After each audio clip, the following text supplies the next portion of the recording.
kesendirian. Kalau seandainya antum tanya tentang suara neraka Jahannam, maka Allah Subhanahu wa taala mengatakan, innal ladzina sabaqat lahum minnal husna ulaika anha mub'adun la yasma'una hasisaha. Sungguhnya orang-orang yang telah dituliskan untuk mereka surga, mereka di dunia tapi mereka telah ditetapkan oleh Allah Subhanahu wa taala penduduk surga. Ulaika anha mub'adun, mereka-mereka itu dijauhkan oleh Allah Subhanahu wa taala dari neraka Jahannam. La yasma'una hasisaha, yang mereka tidak akan mendengar bunyi neraka Jahannam tersebut. Tidak mendengar, karena dengan mendengar bunyi neraka Jahannam akan menyusahkan hidup mereka. Jika seandainya penduduk surga di surga mendengar neraka Jahannam, maka mereka tidak akan merasa nikmat dari apa yang mereka diberikan oleh Allah Azza wa Jalla. Allah Subhanahu wa taala mengatakan dalam surah Al-Furqan, "Idza ra'athum min makanin ba'idin sami'u laha taghayyuzan wa zafira." Jika seandainya mereka melihat orang-orang kafir tersebut dari tempat yang sangat jauh, yang terdengar dahulu adalah suara neraka Jahannam. Pernahkah antum mendengar suara api pemilik pandai besi berbunyi wuh wuh? Dan neraka Jahannam mempunyai zafirnya. Bahkan suara neraka Jahannam seperti teriakan longlongan.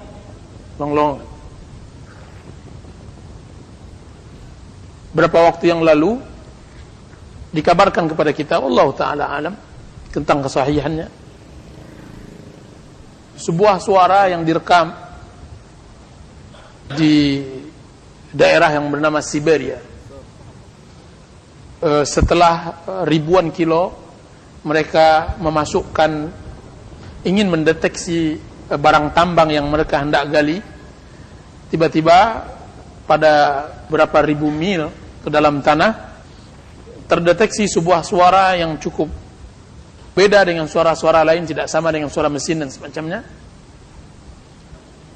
Seperti suara teriakan jutaan orang ramainya. Kemudian dimasukkan ke lab suara tersebut, kemudian diperjelas noise-nya. Terdengar di sana ribuan, bahkan jutaan orang berteriak. Ada kedengaran takbir dari suara yang sangat luar biasa. Mereka yang menukilkan kisah tersebut, mereka mengatakan kemungkinan itu adalah azab api neraka.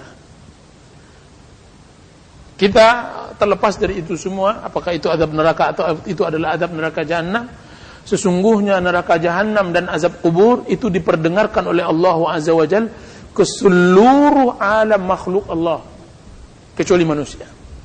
Dan manusia juga bisa mendengar azab tersebut seperti manusia yang dikecualikan oleh Allah Subhanahu wa taala dari para rasul atau orang-orang tertentu.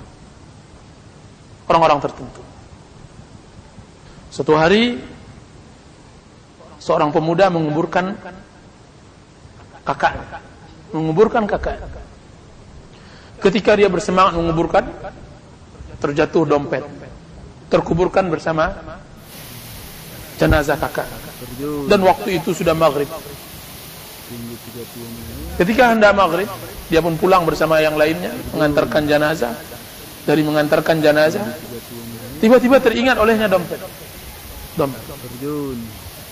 Kemudian dia berbalik pulang, kembali lagi ke tempat kuburan tersebut. Kemudian dia gali. Ketika dia hendak gali, dilihatnya api besar keluar dari galian yang dia buat tersebut, menyebabkan dia tidak jadi mengambil dompet. Kemudian dia pulang. Dia berlari. Kemudian dia terengah-engahkan dan berkata kepada ibunya, Ibu, apa yang telah diperbuat oleh kakak? Apa yang telah diperbuat oleh kakak, wahai ibu? Sang ibu pun terkejut. Kemudian dia mengatakan, apa yang membuat engkau bertanya seperti itu, wahai fulan? Wahai anak, Maka dia menjawab, sungguhnya aku melihat api. 30 meter. Api di mana? Api di mana? Aku melihat api di kuburan kakak. Maka berkata ibu, demi Allah ya nak, aku tidak pernah mencela sifat kakakmu. Hanya dia sering mengundur-undurkan salat. Sering mengundurkan salat sampai keluar dari waktu. Subhanallah. Jadi neraka jahanam, azab kubur, itu bisa dirasa oleh setiap muslim yang dinampakkan oleh Allah Azza wa Jalla. Baca kitab-kitab tentang At-Takhwif Minan Nar karangan Ibnu Rajab, itu beliau menyebutkan beberapa kejadian tentang dinampakkan adab kubur oleh sebagian orang, baik di alam mimpinya maupun di dalam kehidupannya langsung dia nampak pengecualian. Jika seandainya berita itu benar, maka adab Allah Subhanahu wa taala benar-benar sangat nyata. Di ketinggian 30 meter. Jika seandainya yang antum tanya adalah tentang asap dan percikan apinya, maka Allah Subhanahu wa taala telah berfirman dalam surah Al-Waqiah, wa ashabus shimal ma ashabus shimal, dan golongan kiri, tahukah kalian apa itu golongan yang kiri? Fi samumin wa hamim wa dhillim min yahmum la baridin wa la karim. Orang-orang yang berada di kelompok yang kiri, Allah Subhanahu wa taala nanti dari akhirat berbondong-bondong. Allah mengatakan sesungguhnya pintu surga luasnya 60 tahun perjalanan gerbangnya. Ketika itu Rasulullah SAW masuk ke dalam surga, beliau sendirian dengan malaikat Jibril, beliau sendirian. Apa kata Rasulullah SAW? Sesungguhnya kalian akan melihat nanti bahwa gerbang neraka surga akan dipenuhi sesak oleh orang. Lebih 30 meter. Dan neraka nanti juga penuh oleh orang. Permasalahannya, apakah kita dari golongan yang masuk ke surga atau golongan dari neraka? Ini yang membuat putih berubannya orang-orang saleh menjadi permasalahan. Allah Subhanahu wa taala mengatakan dalam Al-Qur'an, fariqun fil jannah wa fariqun fis sa'ir. Satu golongan masuk surga dan yang satu golongan masuk neraka. Di mana Anda? Apakah Anda melangkah ke kiri sehingga Anda dimasukkan ke dalam neraka? Seburuk-buruk tempat.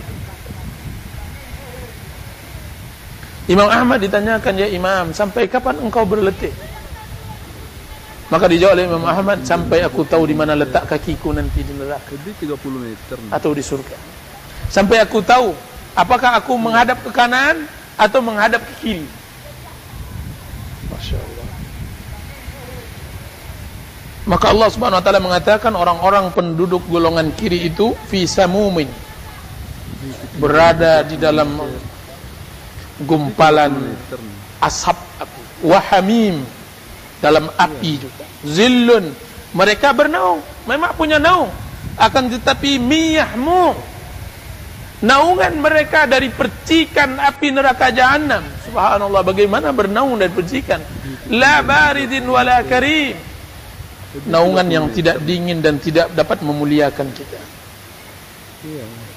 Berkata Ibnu Rajab rahimahullah, ayat ini mengingatkan seorang hamba dari apa yang dia rasakan dari kenikmatan di dunia, yaitu apa?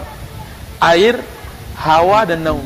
Subhanallah, minum air dingin, hawa keluar air AC, dan naungan rumah yang besar, sangat nikmat. Akan tapi nanti di neraka jahanam juga ada hawa, ada juga air, ada juga naungan. Akan tapi hawanya hawa api neraka, naungannya naungan api neraka, dan airnya air api neraka. Lebih 30 meter. Allahu Akbar. Allah Subhanahu wa taala mengatakan dalam surah Al-Mursalat, intaliqu ila dhillin dhi thalathi syu'ab, berangkatlah kalian kepada naungan yang mempunyai 3 cabang. Maka disebutkan oleh Mujahid 3 cabang tersebut karena api neraka mempunyai warna, percikannya mempunyai warna hijau, warna hitam dan warna kuning. Masya Allah, warna hijau dikatakan kalau seandainya Anda melihat bintang, maka yang paling panas bintang tersebut adalah berwarna putih. Kalau seandainya bintang itu putih, itu paling panas. Dan kemudian dia berwarna hijau. Tapi sebenarnya yang paling panas dan itu belum sampai ada di dunia itu berwarna hitam. Api yang sudah berwarna hitam. Kalau kita api kita warna biru ya, biru baru panas. Baik. Ini berwarna hitam, hijau, kuning. Masya Allah. Api yang sangat tinggi. Disebutkan bahwa api di dunia ini 1 dari 70 api dari api neraka. Dan api di dunia meminta kepada Allah agar dia tidak digabungkan dengan saudara-saudaranya. Api di dunia ini, ya Rabb, saya meminta kepadamu, memohon agar engkau tidak menggabungkan diriku kepada saudara-saudaraku di dekat kerajaan. Takut api, dari api.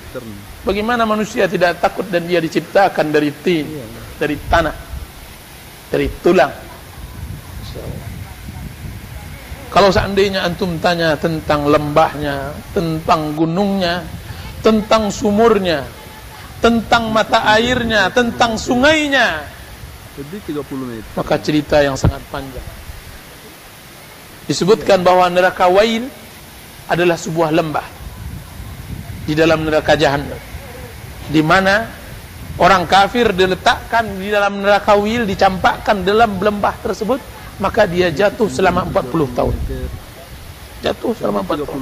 Neraka Jahannam yang sudah di bawah itu ada lagi lembah di dalamnya yang nanti dijatuhkan orang kafir, jatuhnya selama 40 tahun. Subhanallah. Apakah itu sebenarnya? Hadis semuanya sahih. Tidak perlu kita ragukan kebenaran itu, ucapan datang dari Rasulullah SAW, As-Sadiqul Masduq. Akan tapi kenapa tidak bergetar? Kenapa tidak terasa? Ini permasalahannya adalah permasalahan iman. Nah, hari-hari ini kita mulai belajar, berusaha mendapatkan hal yang seperti ini, sehingga tersentuh, sehingga terasa. Orang-orang dahulu, orang kalau seandainya sudah begitu kuat kehidupan neraka atau surga dalam kehidupannya, itu seperti seorang wanita yang mengidam-ngidamkan seorang anak yang sudah puluh tahun dia berusaha datang ke semua dokter, datang ke semua spesialis, akhirnya dia hamil, akan tapi hamil anggur. Pernahkah antum mendengar hamil anggur? Wanita yang terlampau kuat mengidam-ngidamnya, kemudian jiwanya membuat kehamilan anggur tersebut. Subhanallah. Dan di zaman sahabat Rasulullah SAW, orang yang begitu kuat pemahamannya tentang neraka dan surga, seakan-akan surga dan neraka tersebut ada di dalam kehidupan.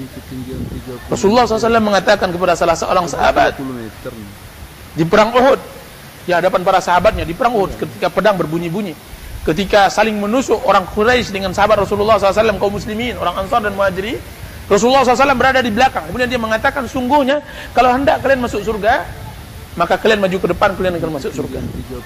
Tiba-tiba seorang sahabat Rasulullah SAW baru makan korma, tamat, tinggal 5 butir. Ya Rasulullah, benarkah engkau yang menyebutkan bahwa antara saya dengan surga yaitu maju ke depan, kemudian saya terbunuh, kemudian saya masuk surga? Apa kata Rasulullah SAW? Sahabat tersebut ingin memastikan apakah Rasulullah SAW ini benar-benar mengucapkan atau orang lain yang mengucapkan. Dia pastikan supaya yakin apa yang dia sampaikan itu benar. Seandainya seorang muslim telah meyakini Al-Quran ini benar, hadis yang disebutkan ini benar, Sahih Muslim, Sahih Bukhari, sebagaimana sahabat tersebut mengulang katanya kembali kepada Rasulullah, ya Rasulullah, benarkah saya masuk surga hanya maju ke depan kemudian saya terbunuh? Kalau sudah nyata kebenaran seperti itu, maka sahabat tersebut mengatakan, demi Allah, dilihatnya korma yang 5 butir tersebut, demi Allah, jika seandainya aku hidup dengan 5 butir ini, aku makan 5 butir ini, sesungguhnya dia adalah kehidupan yang sangat panjang. Kemudian dia maju ke depan.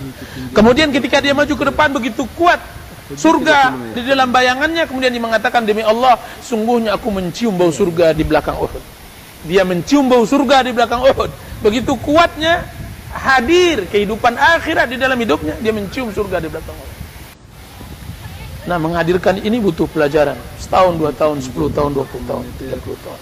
Jangan sampai pelajaran ini kita pelajari ketika berada di hadapan neraka Jahannam. Tidak ada manfaatnya. Semua orang akan mempelajari, semua orang akan memahami. Akan tapi permasalahannya orang muslim memahami sebelum mati.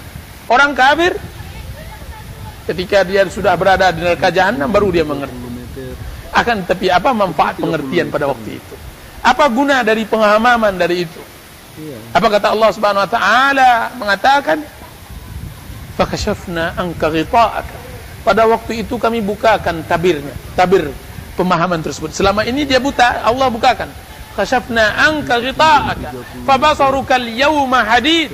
Pandanganmu, ilmumu, ma'rifahmu, pemahamanmu pada waktu itu sangatlah tajam. Kenapa tidak tajam? Dilihat neraka jahanam, dilihat itu tajam. Sehingga dia mengatakan, Rabbirji'ni, ya Allah kembalikan aku lagi ke dunia.